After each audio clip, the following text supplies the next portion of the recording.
ఉపాధి హామీ పథకంలో జరుగుతున్న అవినీతిపై చర్యలు తీసుకోవాలంటూ ఎన్టీఆర్ జిల్లా కలెక్టరేట్ వద్ద వైఎస్ఆర్సీపీ పంచాయతీరాజ్ విభాగం నేతలు నిరసన చేపట్టారు. పంచాయతీరాజ్లో వివిధ అంశాలకు సంబంధించి నెలకొన్న సమస్యలపై పోరుబాటలో భాగంగా జిల్లా కలెక్టర్కు వినతిపత్రం అందించారు. కూటమి ప్రభుత్వం ఏర్పడిన తర్వాత స్థానిక ప్రజాప్రతినిధుల హక్కులకు భంగం కలుగుతోందని ఆగ్రహం వ్యక్తం చేశారు.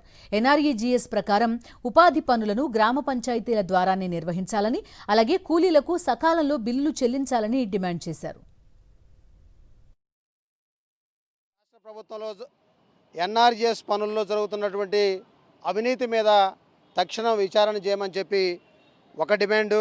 రెండు, మరి ఉపాధి హామీ పథకం అంటే గ్రామీణ పేదరికాన్ని నిర్మూలించి ప్రజల అభివృద్ధి కోసం పాటుపడడానికి ఉద్దేశించిన పథకం.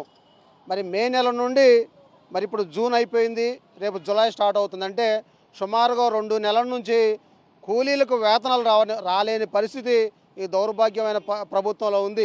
మరి కేంద్ర ప్రభుత్వం నుంచి డబ్బులు రిలీజ్ అవుతున్నా కూడా మరి వాటిని మరి కూలీల అకౌంట్లోకి జమ చేయలేని పరిస్థితి ఈరోజు రాష్ట్ర ప్రభుత్వంలో ఉంది. 1320 మంది పంచాయతీ సెక్రటరీలు తక్షణమే పోస్టింగ్లు ఇచ్చి వాళ్ళకి పెండింగ్లో ఉన్న జీతాలు కూడా ఇవ్వాలని చెప్పి ఈ సందర్భంగా మేము కలెక్టర్ గారిని విన్నవించడం జరిగింది.